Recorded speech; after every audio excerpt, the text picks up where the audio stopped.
सब्बपापस्स अकरणम् कुशलस्स उपसम्पदा सचित्त पर्योदपनम् एतं बुद्धानं शासनम्।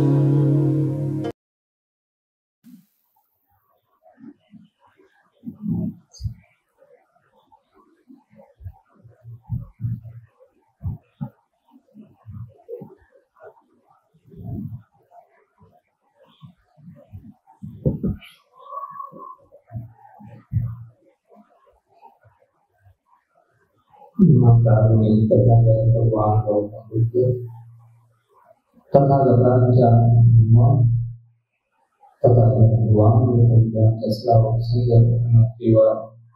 वंदन। विश्वरत्न परम पूज्य बोधिसत्व डॉक्टर आंबेडकर यांना उपस्थित सर्व उपासक उपासिका बालबालिका सर्वांना अभिनंदन मंगल।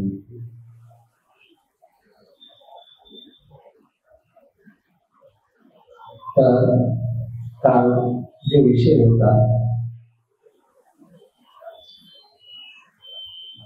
तो विषय अर्ध्यावर थांबला, वेळ झाली होती। तर पुण्यानुमोदन पुण्याचं अनुमोदन कसं करायचं, पुण्य कसं अर्पित करायचं, मृत व्यक्तीप्रती कशा प्रकारची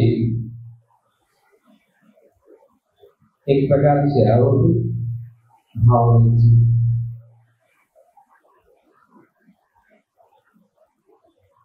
तर काल सांगितलं की कुशल कर्म माणसासाठी किती महत्वाचे आहे, जे या लोकी जीवन जगत असताना सुख प्रदान करत असतात। जीवन जगत असताना कसल्या प्रकारचे दुःख शोक किंवा भय राहत नाही।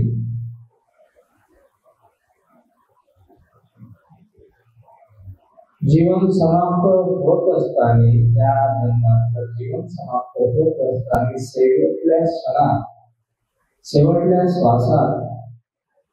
शेवटल्या श्वासापर्यंत जो माणूस आपल्या कुशल कर्मांना आपल्या पुण्य कर्मांना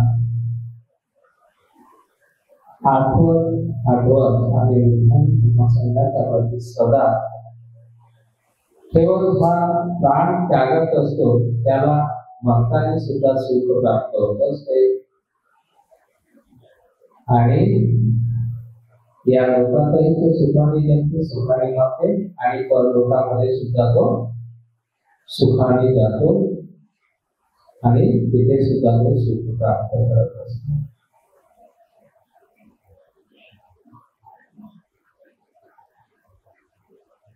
तर असेच एकदा तथागत भगवान गौतम बुद्ध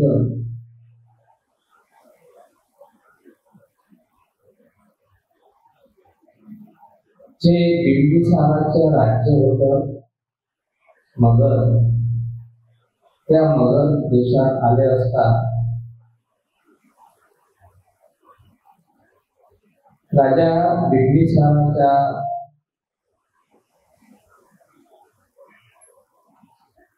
राजगृहामध्ये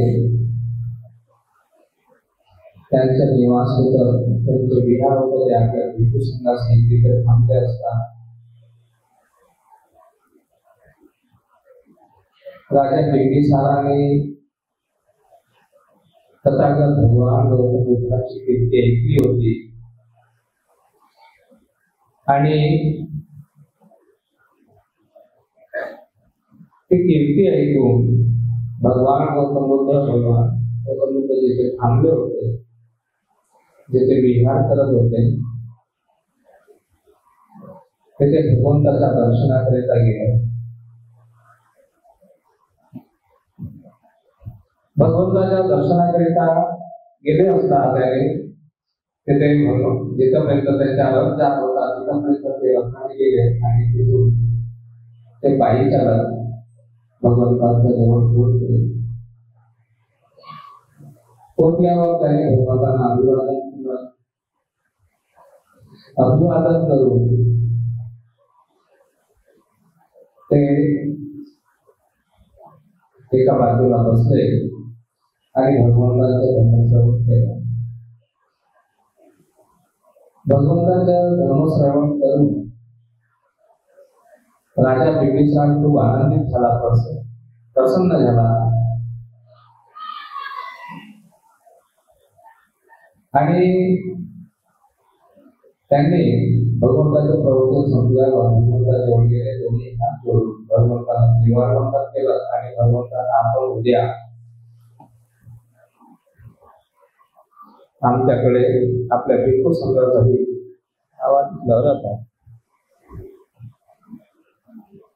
भिक्खू संघासाठी उद्या आमच्याकडे भोजनाकरिता या, अशा प्रकारे बिंबिसारांनी निमंत्रण दिल्यावर भगवंतांनी संमती दिली. राजा बिंबिसार तिथून आपल्या महालात आला. त्यांनी भगवंताच्या उद्याच्या येण्याची तयारी सुरू केली. सर्व प्रकारच्या त्यांनी स्वागताची तयारी केली. भोजनाकडे विशेष पाकघरात जाऊन त्यांनी विशेष लक्ष दिलं. दुसऱ्या दिवशी तथागत भगवान गौतम बुद्ध आपल्या भिक्खू संघासाठी राजा बिंबिसाराकडे आले.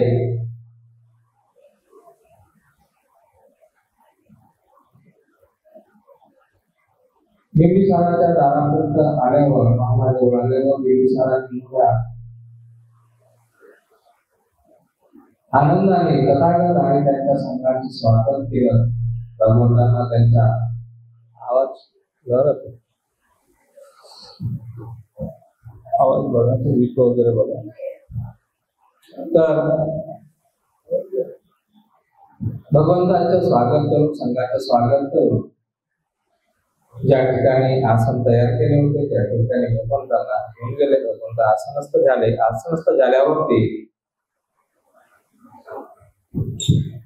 राजा बिंबिसारांनी भगवंत होते त्या भिक्खू संघाला हात आळवा करेपर्यंत भोजन वाढलं.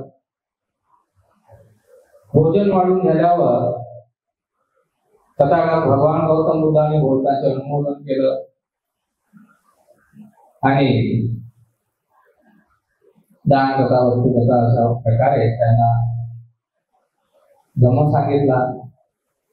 धम्म प्रवचन ऐकून राजा बिंबिसार अधिक आनंदित, प्रसन्न आणि आतमध्ये सुख प्राप्त करत होता. आपल्या आंतरचित्तामध्ये त्याला असे सुख झाल्याचा भास होत होता आणि त्याने त्यानंतर भगवंतांना अनेक प्रकारच्या भोग वस्तू, खाण्याच्या वस्तू, पात्र, चिवर वगैरे भगवंताने त्यांच्या संघाला दान केलं. दान केल्यावरती भगवंत तिथून निघून ज्या ठिकाणी भगवंताचा विहार होता तिथे गेले. त्यानंतर भगवंत गेल्यावर राजा त्या दिवशी एवढा प्रसन्न होता की त्यांनी अशा महान तथागत सम्यक संबुद्धाला भोजन दिलेलं आहे, असं महान त्याने पुण्य संचित केलेला आहे आणि तथागताचा उपदेश ऐकून तो एवढा त्या दिवशी प्रसन्न होता, एवढा मोठीत होता, त्याचा आनंद त्याच्या गगनात उमवेन असा झाला होता. आणि अशा आनंदाच्या भरात तो दिवस मावळला. सायंकाळ झाली. बिंबिसार राजा आनंदाच्या भरात रात्रीला झोपी गेला. सुखात आनंदात त्याला झोप लागली. झोप लागल्यावर मध्यरात्री त्याला असे काही दुर्भिक्ष स्वप्न पडले, एवढे भयानक स्वप्न पडले, असा भयानक भास झाला त्यांना की तुम्ही कधी कधी पाहता सिनेमामध्ये वगैरे नाही का, हॉरर पिक्चर मध्ये वगैरे झोपलाय वगैरे आणि अनेक प्रकारचे भूत पिशाच वगैरे अशा प्रकारचाही त्याला भास झाला. आणि अशामुळे तो राजा एकदम घाबरून उठला आणि पाहतोय फक्त कपाळ लागलाय, पसीनाचार झालेला आहे. आणि अशा प्रकारचं त्याला हे भयावह असं स्वप्न पडावं, भयानक कसा भास व्हावा, हे कशामुळे झालं असेल. मी तर खूप प्रसन्न चित्ताने, आनंदाने आणि आज खूप असं पुण्य कमवलं, या उद्देशाने मी माझ्या जाती बांधवासहित भगवंताची सेवा केली, संघाची सेवा केली, उचित प्रकारचं दान दिलं, भगवंताने सांगितलेला धर्म अंमल लावून ऐकला आणि खूप आनंदात होतो. खूप प्रसन्न असताना सुद्धा माझ्यासोबत अशा प्रकारच्या तो दृष्टांत व्हावा, तो घाबरला. रात्रभर त्याला झोप लागली नाही. जेव्हा तो झोपेतून उठला असा कापत होता, पसीनाचार झालेला होता, असा प्रकारे विचार करत होता की माझ्यासोबत असं दुर्भिक्ष का मिळावं. मग त्याला रात्र झोप लागली नाही. तो पहाट होण्याची वाट पाहत होता आणि जशी पहाट झाली, राजा जिथे भगवान गौतम बुद्ध होते, जिथे थांबले होते, तिथे गेला आणि जेवून भगवंताला त्रिवार वंदन केलं. वंदन करून भगवंताला घडलेला प्रकार राजा बिंबिसाराने कथन केला. त्यावेळेस बिंबिसार म्हणाला, भगवंता, माझ्या मनामध्ये कसल्याच प्रकारचा द्वेष किंवा लोभ, मोह नव्हता, कसल्याच प्रकारचा क्रोध नव्हता, कसल्याच प्रकारचा ताप संताप नव्हता. एवढ्या प्रसन्न चित्ताने मी काल आपला भोजन देऊन प्रसन्न होतो. सर्व प्रकारचं दान देण्याची माझी इच्छा होती. मी सर्व प्रकारे मनापासून केलं, तरी असं काय राहून गेलं भगवंता की माझ्यासोबत असा प्रकार व्हावा, काय कारण असावं. तेव्हा तथागत भगवान गौतम बुद्ध राजा बिंबिसाराला म्हणाले, राजा, तू काल जे दिलं, जे निमंत्रण दिलं, त्या निमंत्रणा आम्ही संघ आलोय. तू उचित प्रकारे खरोखरच प्रसन्न चित्ताने आणि तुला काय जे केलं ते कुशल कर्म, तू स्वतःसाठी खूप मोठं कुशल कर्म केलं, पुण्यसाचित केलं, तुझ्या परिवारासाठी तू पुण्यसाचित केलं. पण असं घडलं याचंही कारण आहे राजा. राजाने विचारलं, भगवंता काय कारण आहे. तेव्हा भगवंताने सांगितलं की राजा, काल जेव्हा तू दान आदी कर्म करत होता, त्यावेळेस तुझे सर्व मृत पूर्वज कोणी दारावर, कोणी खिडकीवर, कोणी भिंतीवर, कोणी खाली, कोणी वर बसले होते आणि ते इच्छा करत होते की ते सर्व बरेचसे तुझे जे पूर्वज होते, मृत झालेले जे तुझे पूर्वज नाती बांधव होते, तुझे ज्ञाती होते, ते सर्व जे भूत पावलेले त्या दिवशी तिथे हजर झाले होते आणि त्यांची इच्छा होती की तू त्यांच्या नावाने सुद्धा काही दान करशील. आणि ते बरेचसे तुझे नातलग पिशाच योनीमध्ये उत्पन्न झालेले आहेत. कारण सर्वधर्म माहीत नसल्यामुळे, पुण्य अपुण्य माहीत नसल्यामुळे त्यांच्या हातून अनेक त्यावेळी दोष घडले आणि त्यामुळे त्यांना सद्गती प्राप्त झालेली नाही आणि ते पिशाच रूपाने त्यांचे फक्त चित्त राहते, ते सर्वांना कळत नाही, ते भगवंताला कळत. तर त्यांना शरीर नाही आता, आणि शरीर नसल्यामुळे ते भोजन ग्रहण करू शकत नाही, पाणी ग्रहण करू शकत नाही, वस्त्र धारण करू शकत नाही, कुठल्या प्रकारच्या व्यवसाय वाणिज्य ते करत नाही आणि कुठल्याही खुरकट्यावरती ते आपलं जीवन जगत असतात. आणि कोणीतरी त्यांच्यासाठी चांगलं कुशल कर्म, पुण्य कर्म करावं अशी त्यांची इच्छा असते, जेणेकरून त्यांना या पिशाच योनीतून मुक्त होऊन कुठेतरी त्यांच्या जन्म व्हावा, प्रतिसंधी व्हावी, या उद्देशाने या पिशाच योनीतून मुक्त होण्यासाठी ते काल सर्व एकत्र जमले होते. त्यांची इच्छा होती की तू त्यांच्या नावानेही आजा आजी आजा आजी मामा मामी काका चुलते वगैरे जेवढे काही भाऊ ते मृत झालेले होते, हजर होते. आणि ते त्यांची अशा प्रकारची इच्छा असल्यामुळे की तू त्यांच्या नावावर घ्यावं, दान देताना त्यांच्या नावाने दान द्यावं, म्हणजे जेणेकरून त्यांना मुक्ती मिळेल. असं का भगवंता उद्या पुन्हा आमच्याकडे तुम्ही भोजनाकरिता आपल्या भिक्खू संघासहित या. आणि पुन्हा त्यांनी भगवंताला दुसऱ्या दिवशी पुन्हा भोजनासाठी निमंत्रण दिलं. भगवंत आपल्या भिक्खू संघासहित पात्र जीवन घेऊन ते राजा बिंबिसाराकडे गेले.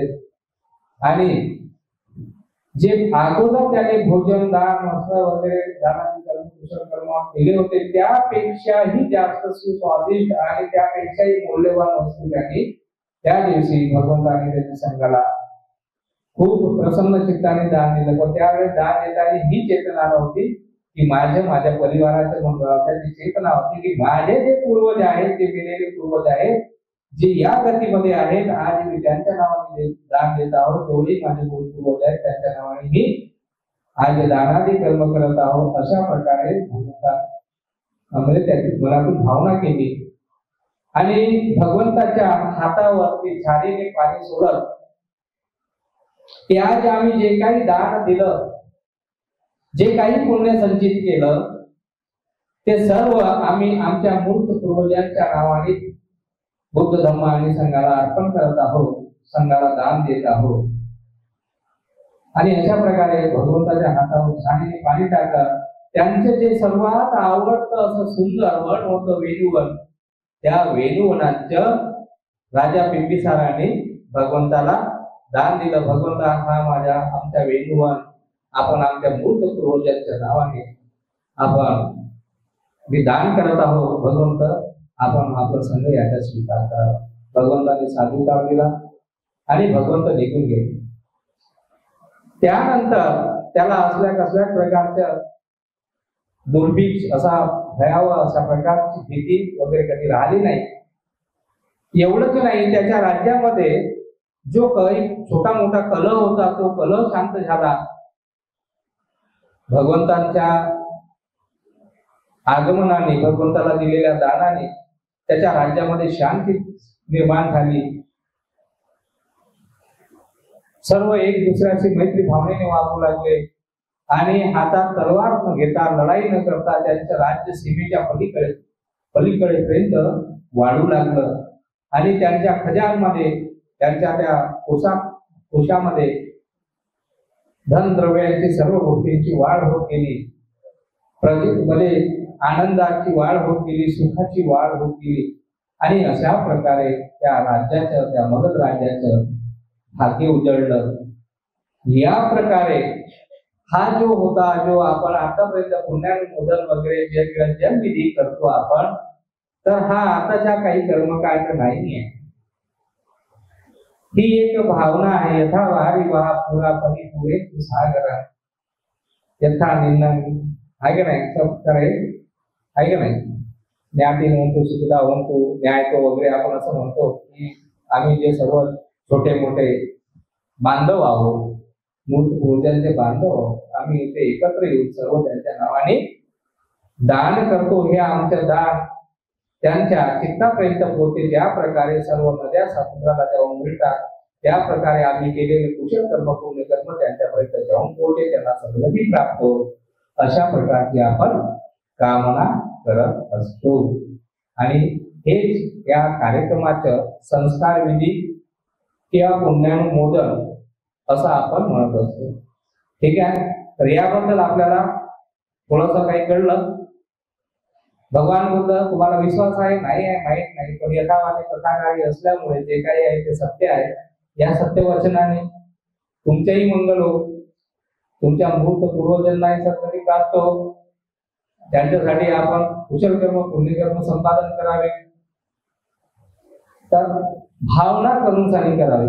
भावना उचित असली पाहिजे. भावना आपण कसे करतो की आम्ही जे काही पुण्यकर्म करत आहोत त्याच्याने आम्हाला खूप पैसा मिळावा, आम्हाला खूप संपत्ती मिळावी, निरासक्त भावनेने केलेली दानविधी ती निश्चित जास्त फलदायी होत असते.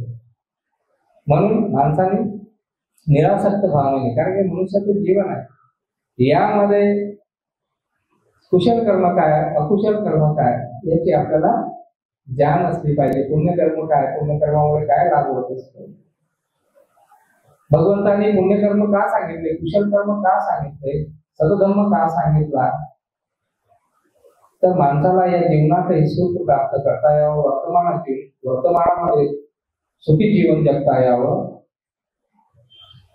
भविष्यामध्ये सुद्धा या वर्तमानातूनच सुख प्राप्त होत असते. ज्याच्या वर्तमान सुखी त्याच्या भविष्य सुखी. ज्यांनी वर्तमानात कुशल कर्म केले आहे तो निश्चितच भविष्यामध्ये सुद्धा कुशल कर्म करत राहतो. त्याचे कुशल कर्म वाढत वाढत एक दिवस ते कुशल कर्म निश्चितच त्याच्या परम सुखाकरिता, त्याच्या निब्बाणाकरिता त्याला हे कुठल्या नाही कुठल्या जन्मात निश्चितच प्राप्त होत असते. अशीच एक घटना काही कर्मकांडी आहे. बरेचसे लोक कर्मकांड म्हणून सांगितले करतात, है ना, मोक्ष श्राद्ध वगैरे हे ते करतात. इथे कोणी भिक्षू भगवंत कोणाला स्वर्गात पाठवत नाही. आपण केलेले कुशल कर्म, आपण केलेले पुण्यकर्म कुणाला सुगती सद्गती प्राप्त करून देत असतात. आणि म्हणून अंधश्रद्धेतही राहता कामा नाही. एकदा एका नगरामध्ये भगवान बुद्ध गेले असता, तिथे त्या नगरातला एक धनाढ्य श्रेष्ठी तो भगवंताकडे गेला. भगवंताकडे जाऊन त्यांनी भगवंताला विचारलं, भगवंताला सांगितलं की भगवंत, आमच्याकडे अनेक प्रकारचे परिवारक येत असतात, येऊन अनेक प्रकारे उपदेश करत असतात, अनेक प्रकारच्या विद्या करून साठी जे आमच्या गावातले मेलेले लोक आहेत त्यांचे नातेवाईक त्यांच्या नावाने त्यांनी स्वर्गात जावं म्हणून साठी त्यांच्या हातून अनेक प्रकारचे विधी करत असतात. अनेक प्रकारचे ब्राह्मण पुरोहित तिथे येत असतात.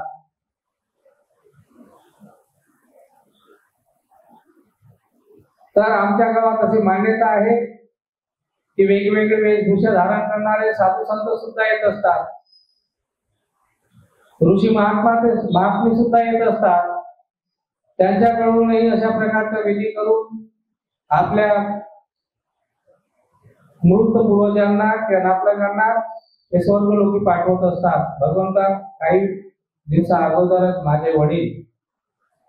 माझ्या वडिलांचा देहांत झालेला आहे आणि मलाही अशी इच्छा आहे की मी काहीतरी यज्ञ करून पूजा अर्चना करून माझ्या वडिलांना स्वर्गात पाठवावं, पण कसल्या प्रकारच्या विधीने पाठवावं हे मला कळत नाही. आपण तथागत भगवान गौतम बुद्ध आहात, आम्ही आपला कीर्ती शब्द ऐकलेला आहे. आपला सर्व काळाचं ज्ञान आहे, तिन्ही लोकांचं ज्ञान आहे असं पण मी ऐकलेलं आहे. आपण सुगती दुर्गतीला जाणता, म्हणून माझी इच्छा आहे की माझ्या वडिलांसाठी आपण काहीतरी करावं आणि माझ्या वडिलांना स्वर्गात पाठवावं. अशा प्रकारे त्या ग्रामीणामध्ये राहणारा तो श्रेष्ठ पुत्र, ज्याचे नाव असित बंधू होतं, तेव्हा भगवान बुद्ध त्याला म्हणाले की मित्रा, तुझ्या वडिलांनी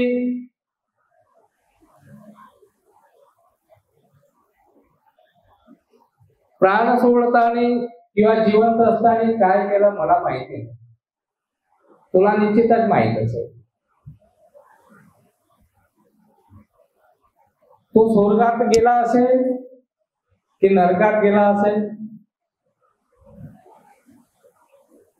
याच उत्तर तुला माहितही असेल, तरी पण तू या मनामध्ये आहे, शंका आहे की ते स्वर्गात गेले की नाही, ते कुठे गेले, नरकात गेले. त्यांनी म्हटलं, भगवंता आपण सर्वज्ञ आहात, सर्व प्रकारच्या दुःखातून लोकांना मुक्त करत असतात. जर माझे वडील नरकात गेले असेल त्याला ते मुक्त करा, स्वर्गात पाठवा. काहीतरी माझ्या वडिलांसाठी आपण पूजाविधी करावी, म्हणून त्यांनी अशा प्रकारच्या काहीतरी कर्मकांड करण्याच्या भगवंताला प्रार्थना केली, विनंती केली. भगवंत म्हणाला, आम्ही अशा प्रकारचे काही कर्मकांड करत नाही आणि आम्ही कर्मकांड करून कुणाला स्वर्गात किंवा नरकात आम्ही पाठवत नाही. माणसाचे कर्मच माणसाला स्वर्गात किंवा नरकात पाठवतात. पण त्यांनी म्हटलं, भगवान ते काही असो, ते माहित नाही, पण तुम्ही जर काही केलं तर आम्हाला निश्चितच आनंद होईल, आम्हाला ते लाभ होईल. तो जिद्दीवर आला, भगवंता काहीतरी तुमच्या हातून आमच्याकडून आपल्यासाठी, आपल्या वडिलांसाठी करायचे आहे. अनेक प्रकारे भगवंताने त्याला समजवण्याचा प्रयत्न केला, तरी पण तो ऐकला नाही. तेव्हा भगवंत त्याला म्हणाले, ठीक आहे, तुझी जशी इच्छा आहे त्याप्रमाणे आपण करू, सांगतो त्याप्रमाणे कर. भगवंताने त्याला सांगितलं, 2 कच्च्या मातीचे मडके घेऊन. त्याने 2 कच्चे मातीचे मडके आणले, म्हणे एका मडक्यामध्ये गोटे भर. त्याने भरले, एका मडक्यामध्ये गोटे भरले. म्हणजे दुसऱ्या मडक्यामध्ये तूप भर, त्याने तुपही भर, दुसऱ्या मडक्यामध्ये तूप भरलं. आणि म्हणे आता चल नदीकडे चल किंवा सरोवराकडे चल. त्याला त्या नदीकडे किंवा सरोवराकडे घेऊन गेले. घेऊन गेल्यावर त्याला म्हटलं की याला सर्व मध्यभागी घेऊन द्या आणि अगोदर तुला वाटेल ते भर, फोड मळणं. त्याने पहिले गोट्याचे मणकं फोडलं, गोटे आतमध्ये गेले, बुडाले. त्याने दुसरं मणकं फोडलं तुपाचं, ते तूप वरच आलं, मळक्याचे तुकडे खाली गेले आणि तूप वर आलं. तो भगवंताकडे आला, भगवंता आपण सांगितलं त्याप्रमाणे मी केलं. दोन्ही मणके मी तिथे नेऊन फोडले, गोट्या ज्यामध्ये गोटे भरले होते तेही गोट्याचे मणकं फोडलं. तुम्ही सांगितलं की तुपानं भरलेलं मणकं फोडा, तुपाचेही मणकं फोडलं. मग तुला काय वाटलं, तिथं काय दिसलं, काय भात झाला? तर तो असिबंधक पुत्र म्हणते की जे गोटे होते ते खाली गेले आणि तूप मात्र पाण्यावर तरंगत होतं. तर तेव्हा त्यांनी भगवंताला उपदेश दिला की ज्या तुझ्या वडिलांनी अकुशल कर्म केले असेल, पाप कर्म केले असेल, या जन्मात कसल्याच प्रकारचे कुशल कर्म केलं नसेल, दानादी कर्म केलं नसेल, शील पालन केलं नसेल, बंधू बांधवांना ज्ञाती बांधवांना सोबत घेऊन सहभोग केलं नसेल, इतरत्र लोकांचा द्वेष करत असेल किंवा इतरांना हिंवत असेल आणि आपल्या संपत्तीचा एकटाच सुस्वादू म्हणून त्याचा उपभोग घेत असेल, त्याच्या समाजासाठी किंवा ज्ञाती बांधवांसाठी किंवा राज्यासाठी काही लाभ होत नसेल, केला नसेल, तर त्याचे चित्त त्या गोट्याप्रमाणे होतं. त्यामुळे ते चित्त त्यामुळे तो खालच्या अधोगतीला जाईल. आणि जर तुझ्या वडिलांनी कुशल कर्म केले असेल, पुण्य कर्म केले असेल, दानादी कर्म केले असेल, साधू संतांना, याचकांना, ब्राह्मणांना, श्रमणांना दानादी कर्म केलं असेल, आपल्या ज्ञाती बांधवांना आपल्या सोबत सहभोग केलं असेल, गोरगरिबांना मदत केली असेल, राज्यासाठी सहाय्य केलं असेल, कुशल विचार, मनामध्ये मैत्री असेल, सेवाभाव असेल, माता पितांची सेवा केली असेल, तर त्याला स्वर्गात जाण्यापासूनही कोणी रोखू शकत नाही. तर काही कर्मकांड केल्याने काय होणार नाही. म्हणून माणसाने पुण्यकर्म संचित करावं. पुण्यकर्म हलकं असते आणि पाप कर्म भारी असल्यामुळे ते बुडाला जाते. पुण्यकर्म हलक असल्यामुळे ते स्वर्गात जाते, म्हणजे वरच्या अधोगतीला जात नाही, सुगतीला जाते.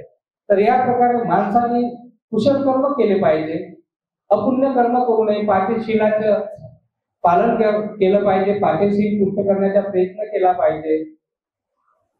बुद्ध धम्म संघावर श्रद्धा असली पाहिजे, भगवंताचा जो सतधम्म आहे त्याचा अभ्यास केला पाहिजे. इतरांशी मैत्रीने करुणेने वागलं पाहिजे, सर्व प्राणी मात्रावर दया केली पाहिजे. आपल्या संपत्तीच्या काही भाग समाजासाठी, ज्ञाती बांधवांसाठी खर्च केला पाहिजे. याचकांना दानादी कर्म केलं पाहिजे, त्यांच्या आवश्यक वस्तू सेवा केली पाहिजे, माता पितांची सेवा केली पाहिजे. आणि कशा प्रकारचा गर्व नसता की एक दिवस मरणार आहे, माझ्यासोबत माझे कुशल कर्म येतील, माझे पुण्य कर्म येतील आणि त्यामुळे मी माझी सुगती या जीवनात प्राप्त करणार आहे आणि करून ठेवतो आहे, अशा प्रकारची भावना जर केली तर कोणीही दुर्गतीला जाणार नाही, सर्वांना निश्चित सुगती प्राप्त होईल. म्हणून माणसाने हलके कर्म करावं, कुशल कर्म करावं, भारी कर्म पाप कर्म करू नये. सब पापस अकरणं कुशलस्य उपसंपदा, कोणतेही पाप न करता कुशल संचित संपत्ती संपादन केली पाहिजे. सचित परियोजना एकदम बुधान शासन, आपल्या चित्ताची अशुद्धता मलिनता नष्ट केली पाहिजे, आपलं चित्त शुद्ध आणि परिशुद्ध केलं पाहिजे. अशा प्रकारची आज आपल्या सर्वांच्या प्रती कामना करतो. आपण सर्वांनी सुगती प्राप्त करावी. सुगतीचा मार्ग हा हलका आहे, दुर्गतीचा मार्ग हा कठीण आहे. यासाठी दुर्गतीचा मार्ग वाईट विचार, वाईट कर्म त्यागून कुशल विचार, पुण्य कर्म माणसाने संपादित केले पाहिजे. आपण हे संपादित करा, स्वतः आपल्या स्वतःचे मंगल करूया अशा प्रकारची कामना करतो. सर्वांच्या प्रती मंगल व्यक्ती करतो. भवतु सर्वमंगलम, भवतु सर्वमंगलम, भवतु सर्वमंगलम.